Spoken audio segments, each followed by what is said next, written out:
we are terrorists to them. Have you seen that? And they suffer so much.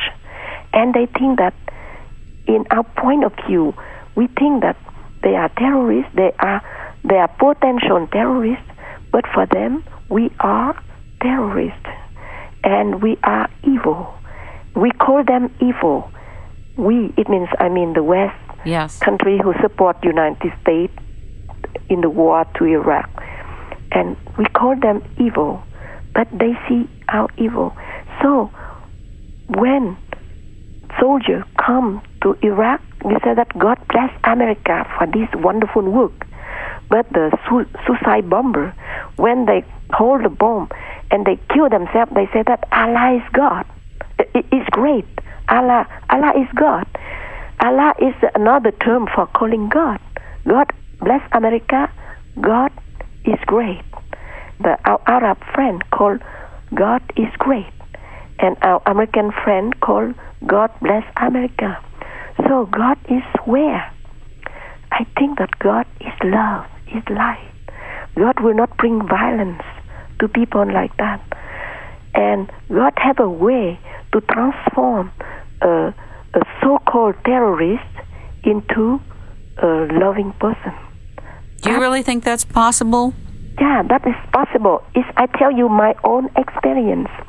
One day in Vietnam in 1966, I was working in the poor village far away from Saigon, not far but 20 kilometers, and I go by my motorbike.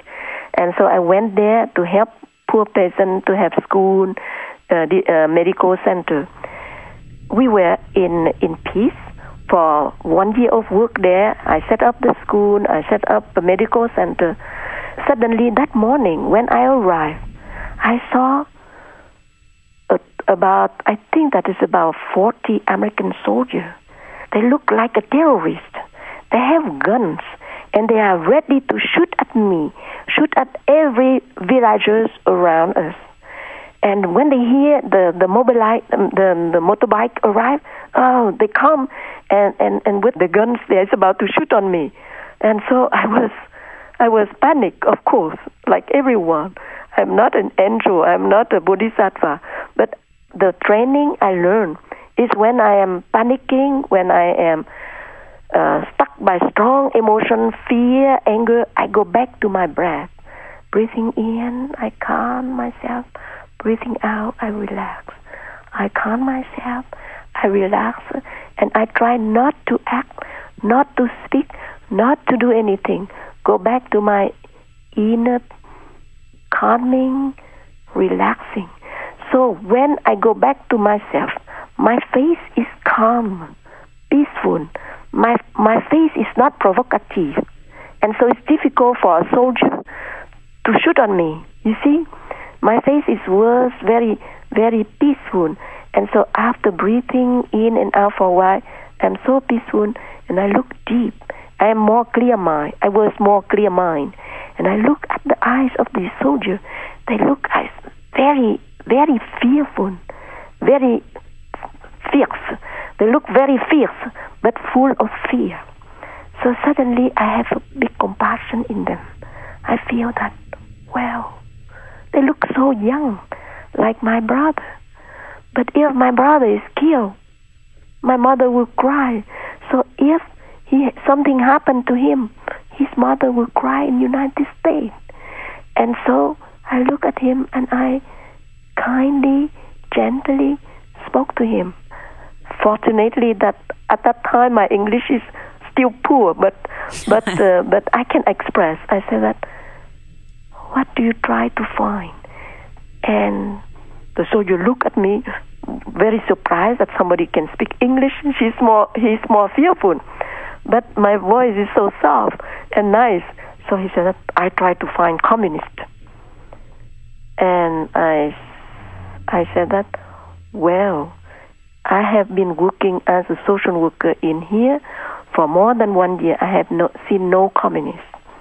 But two days ago, when I come here, the farmer report to me that there is a troop of guerrilla who come here and who want to burn the house of the chief of the village. But the villagers beg them not to burn because all are in thatched roof. It's very easy to be burned. And if one house is burned, the whole village will be burned. And so the guerrilla agree not to burn. And so they left. And so he listened to me, and then he called his chief, and many of them come and ask me the same question, and I explain, and they go around and they search to see whether anything they suspect. And after that, because, nearby there is a bridge who was exploded by mine, by guerrilla. So they think that the whole village is communist. And at that moment, if some villagers, by anger or by forgetfulness, can make a big noise, and then the panic in these soldiers can transform them into terrorists, and they will shoot the whole village. And that was happened during the war in Vietnam. Many scandals, like the whole village, My Lai, several hundred people have been shot by American captain. And I think that because he's panicked. And so violent anger, fear can only bring tragedy. And so the practice is being peace is so important.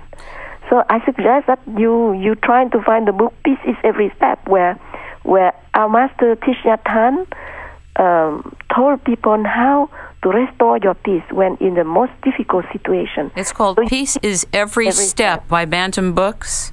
Yeah, and also Creating True Peace by Simon and Schuster. I told that very story in that book. Creating True Peace by Simon and Schuster. Yeah. Also, I understand you published Learning True Love. Yeah, it's my autobiography, and I was so shy to write my autobiography. But because when I tell story like that, friends are so moved, and so they record.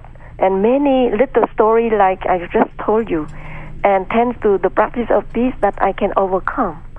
And they type several stories and they put into a book, and they said that, please, it's your book. And I was so shocked. But finally I agree.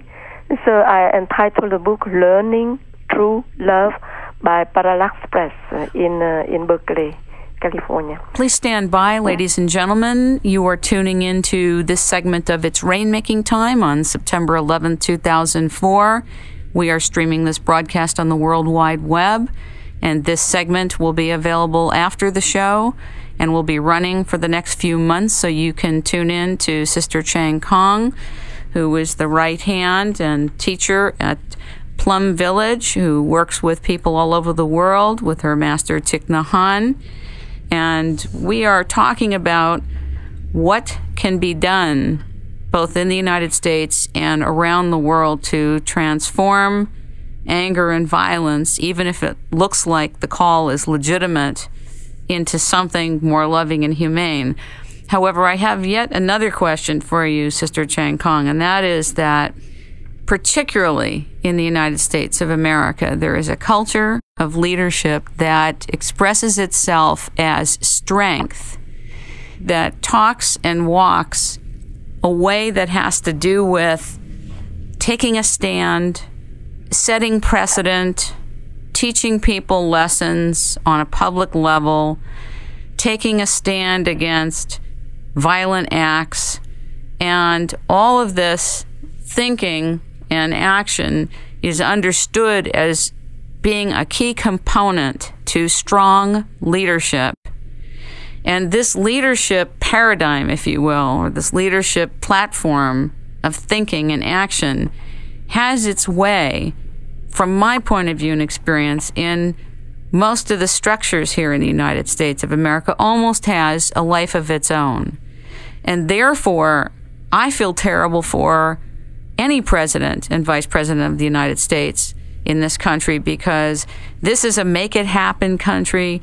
This is a country that prides itself on an ability to bring things about. And in a sense, the whole understanding of power here, what it is, how it should be used, who should use it, who has the authority to use it, there's like this backup having to do with military might. You know, we're considered to be a superpower, and a superpower that the world, quote,